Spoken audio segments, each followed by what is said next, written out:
Pagpalang araw, kaibigan. Ito ang inyong kaibigan kay Jesus, Brother Manny Bautista. Nandito po tayo sa programa ng katotohanan laban sa kasinungalingan ni Satanas. Alam niyo po ang nangyayari ngayon.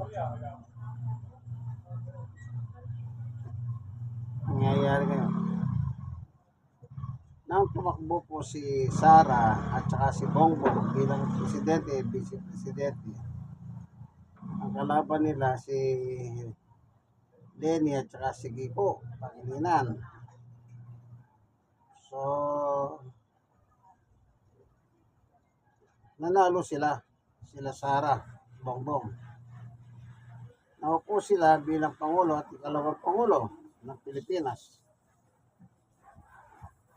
Hindi nagtagal itong dalawang ito na unit team, kung tawagin nila, unit team, ibig sabihin tandem, unit. Yan, nanalo sila. Hindi nagtagal, sinimulan ng Duterte's camp nung nagkalabuan na po sila, no? Binibirada na nila si Bongbong Marcos sa drama nilang Maisog. Ilang beses silang naggumawa ng mga rally ng Maisog sa Mindanao at Visayas. Hindi sila nagtagumpay. Nandun na nagsasalita si Diego Duterte pagbabanta kay Bongbong.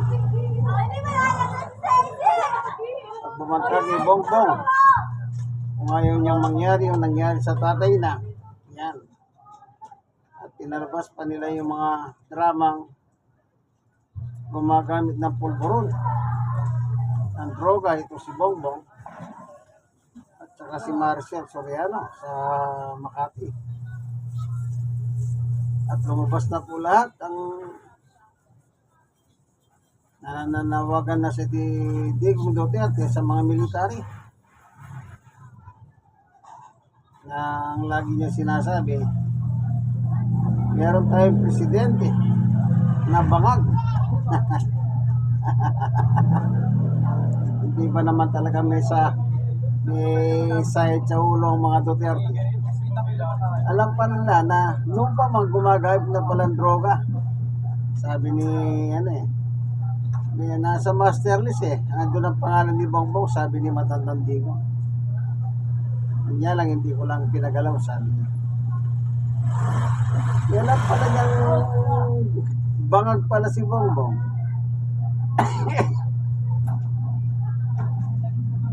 Sinuporta pa nila.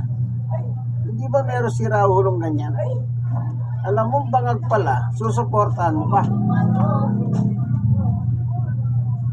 Ako, ang sorry mo na, sige lang. Sige lang. Para magamit nila ang Ilocos, ang bot ng mga Ilocano. At nagkamit na sila dahil nagkasundo sila kasi pumunta si Matandang Digo sa Ilocos Kinausap si Imelda at nagkaroon ng agreement. Sabi niya, pag sinuportan niyo ako, nanalo ko, ililibing ko sa libingan ng bayan si PRD. So, in short, nakuha nila yung boto ng Mindanao at saka ng Ilocos. At kay Lenny, siyempre, Central Luzon lang. So, nagwagi silang dalawa. Habang binibira ni Matandang Duterte sa Maisog si Bongbong, andun siya, may katabi naman si Lustay. At ngingiti-ngiti lang. Ibig sabihin, wala siyang pakiramdam habang binibira yung kapatid niya. Sipin mo, habang binibira yung kapatid mo na tinatawag siyang droga, ikaw, pangiti-ngiti ka lang, at kasama ka pa doon sa mga nakikisa ka pa sa mga bumibira. Ibang klaseng kapatid na. Bagay, may kwento dyan sa social media. may kwento dyan tungkol sa social media. Ayan, ano. Alam niyo naman sa social media. Napakadaling kumuha ng informasyon. Ngayon, sa panahon natin. Sabi nila, ang tatay niya yung dating mayor ng Maynila. Kapag di pinapakita yung mukha ng dating mayor ng Maynila at saka mo tingnan yung mukha ni Jaime, may similarity sila. May similarity. Hanggang ngayon yung mukha ni Jaime, hindi nagbago. Malayo sa mukha ni Bongbong, malayo sa mukha ni Irene. Malayo talaga. Ito lang, kailan lang. Ikinasala second boss yata nung anak niya. Yung taga Cebu. Nakita ko yung anak niya. Aba, kamukha pala nung dating mayor ng Maynila. Sabi ko, mukhang mayroong katotohanan ng chismis Yung mukha nung anak ni Jaime, na nakapag-asawa ng taga Cebu, kamukha nung tinatawag nilang tatay ni Jaime. Yan.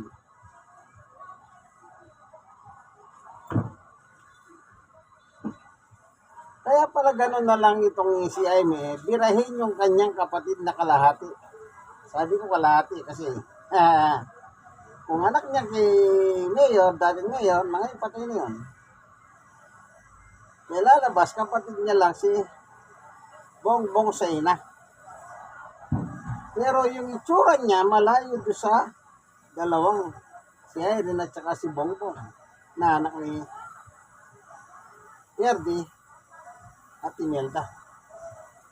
Yan. Bagamat hindi naman inamin ni Imelda, naging, sabi niya doon sa interview, sino na kasi nag-interview sa kanya, napanood ko rin. Kailan ko lang nakilala si ganyan, yung dating mayor. Yeah, sabi niya. Okay. Kaya alam niyo naman po sa social media, makulit ang mga social media. Napapanood ko lang yan Hindi nyo naman pwedeng itago ngayon. Kaya pala ganun na lang ang kanyang walang pagmamalasakit sa kanyang brother. Puno. Siyempre. Ang suporta niya sa Duterte. So, lumutang ang iba't ibang mga paglulustay ni Lustay Piatos na hindi naman niya kayang ipaliwanag kung saan dinala yung pera ng taong bayan na ipinagamit sa kanya. Kaya itong mga 19 Congress ng kongresista, nagsampa sila ng impeachment labang kay VP Sara Lustay Piatos Duterte. Ayan. Itong nagdala kina Marcos at kay Duterte, walang iba, mga religious person, Iglesia ni Cristo, El Shaddai, yan. May Iglesia ni Cristo, nagkasa ng rally. Nag-rally sila. Pinapagitan nila. Hindi sila panig sa impeachment. Doon nagsalita si Johnny Enrile. The late Johnny. Enrile. Diba yung Johnny sa radyo ng araw meron din late Johnny. Yung toning-toning. Itong late Johnny na taga Cagayan, nagsalita. Nagsalita siya sa mga iglesia. Yan. So, alat-alata, yung iglesia, hindi nila gusto ang impeachment ng kanilang kandidatong BP. Napag-aalata, ano po? Itong Iglesia ni Cristo, pagkialamero sa gobyerno. So bagay, sabi nga ng tagapagsalita nila, si Sabala, hindi na kami pinakikinggan ng gobyerno. Bakit sila pakikinggan? Magulo sila Kaya yung reliyon na yan, mahilig sila sa pakikialam. So, pinapagitan nila, mas panig sila kay Sara kaysa kay Bongbong.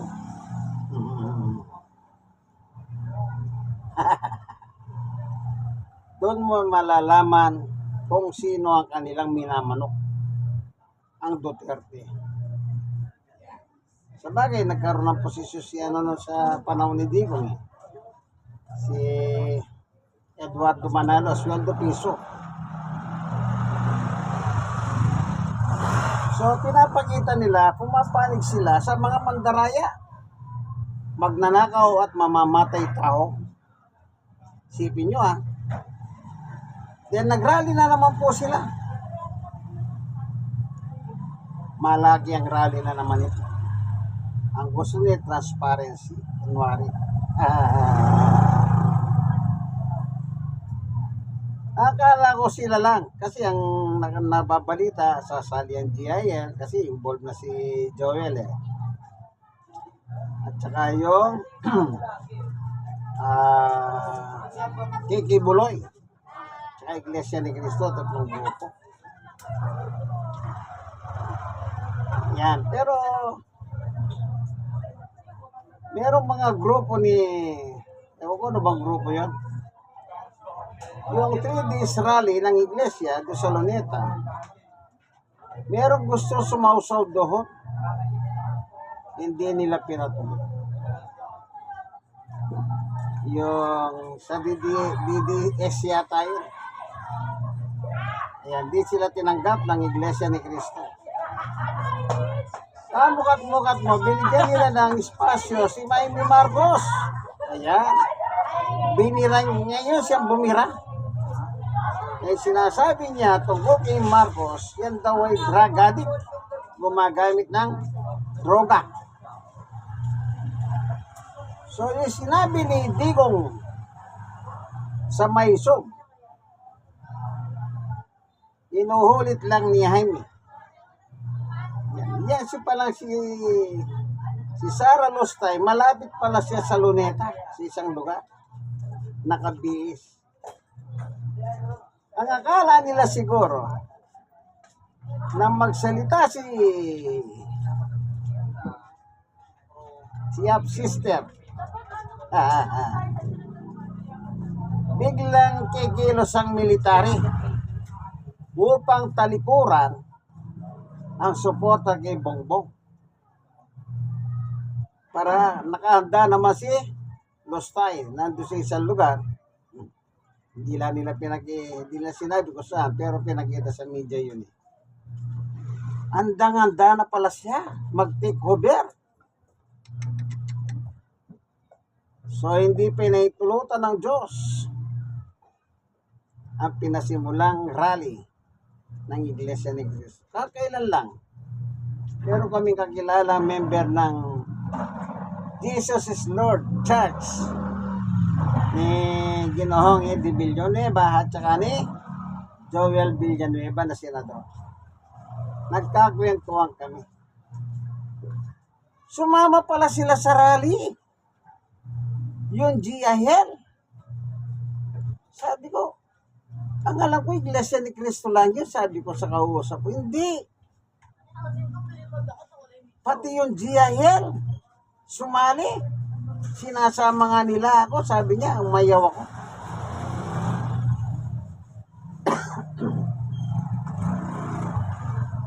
Kaya yung kausap kong yun, marami nang nagsialis sa amin dyan, sabi niya. Nagsilipat ng ibang simbahan dahil nga sa pagsisinungaling ni Joel. Ang pagsisinungaling ni Joel, yung sinasabi niya, lagi niya sinasabi, wala akong kakilalang district engineer sa Bulacan.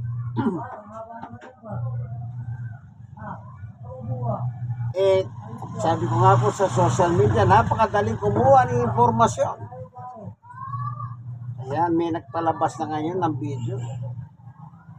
Si Joel Villanueva nagbibigay ng ayuda sa Bulacan kasama si District Engineer.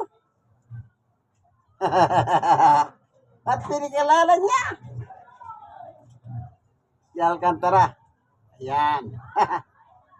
Doon natunaw sa kanyang kasinungalingan. Ayan.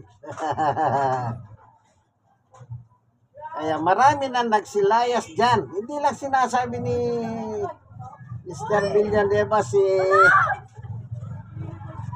ano ba yung party list niya bilang kongresista? Yung laban sa korupsyon? Isipin nyo, nangungurap na si Sara, hindi pa kumikibo. Pero pinaglalaban niya, anti-corruption. Kaya lalo silang nadihin ngayon sa social media. Sa mga vlogger, sa social media. Binanata ng GIL. At hanggang nakita pa nila yung salita ni Mr. Villanueva na pinagbabantahan niya pa. Pasalamat ka na born again. Na born again ako. Kundi, yeah. Kasi dati siyang aktivista. Ba't kaya gano'n sila kagalit? Hindi ba pwedeng ayanin lang sumulong ang investigasyon at sa korte sila? Yan, sa korte. Ayan. Nakapagtataka yung unity.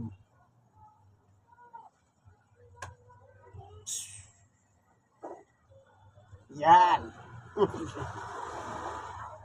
Ngayon, nakialam sa Supreme Court na pakialamero. Kasi karamihan ng maestrado doon, nag-appoint si Matandang Duterte.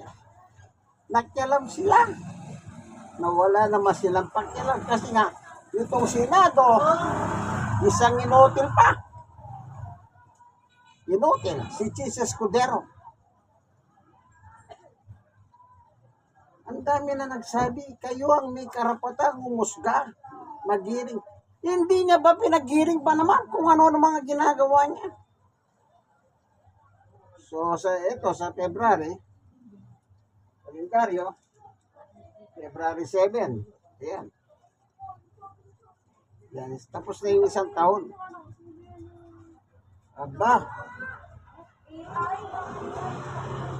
mungat-mungat mo. Itong mga lipores ni Duterte. Nagsampa ng impeachment kay Marcos. Yung kay Sara Lustay sa February pa, wala pa silang galawan eh. Kasi February pa matatapos yung 1 year eh. Bawal kasi yung sa loob ng isang taon, pwede lang isa. So sa February pa lang ang 1, doon pa lang pwede mag-another impeachment ang grupo ng gusto mag-impeach kay Sara. Sila nagsimula na sila ng Lunes.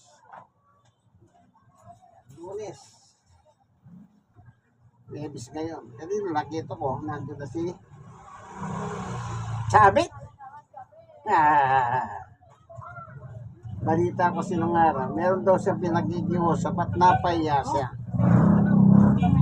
Kaya lumabas lahat ang kanya sama ng loob na binabanggit tungkol kay Bongbong. Kung hindi sa akin, hindi ka magiging presidente. Yan. Binuyan sa rally eh. Pupunta sa rally ng iglesia sa Luneta. Binuo siya, si Matandang Chavit. Ngayon, nananawagan na naman ng rally na February. So, in short, sila naman nagsampa ng impeachment labang kay Bongbong. Bahala ng Diyos paano ang gagawin ng Diyos ngayon. Ang alam ko, si Bongbong tumutungtong siya sa batas ngayon. Lahat kalaban, hindi kalaban, pag nagkamali, ayon sa batas, sabi niya, walang kakilala. Kagaya kay Bong Revilla. Kaibigan niya pala yan, naging katayap sa isang partido sa politika. Kaya, hindi niya alam na nakakulong na ba na siya. Pero sabi niya, walang kaibigan kasi nga, may proseso, may batas. Sa batas si Bongbong, okay? Yan ang ginagawa ni Bongbong ngayon. Doon sa mga flood control project na pinagkapiraan ng mga kongresista at senador.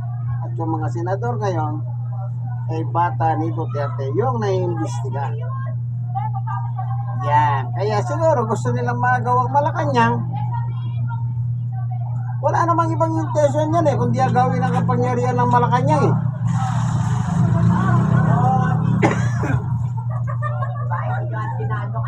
Halatang halata naman eh.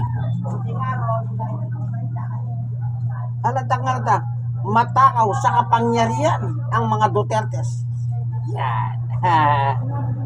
Siyempre nga naman, kung mapaimpit nila si Bongbong, automatic si Sara ang uupo. Diba? Pag naimpis nila si Sara, automatic wala nang pagkakataon si Sara na sumauso sa politika. Bakit? Matatanggal ang lahat ng kanyang karapatan bilang kakandidato pag na-impeach siya. Kaya ano sabi nila sa kanya, mas maganda mag-resign ka na lang. Para may pagkakataon ka sa 2028 kasi kung ma-impeach siya, wala na. Kahit na barangay kagawad lang, hindi na siya pwede. Kaya dyan natin makikita ang politika sa Pilipinas. Magkadikit. Wala na. Magkalaban. Kulang na lang magkahina ng buhay. Sige, dito na lamang ano. Lahat na sinabi ko, nakikita din po natin sa balita yan. Sa social media. God bless us all, mga kaibigan Jesus, brother, money boss. Kung sila kay Jesus, nagkasundo sana sila. Eh, yung Duterte, magpalamura, pati Diyos, minura, pati si Jesus, minaltrato. Sige po. God bless us all. Bye-bye.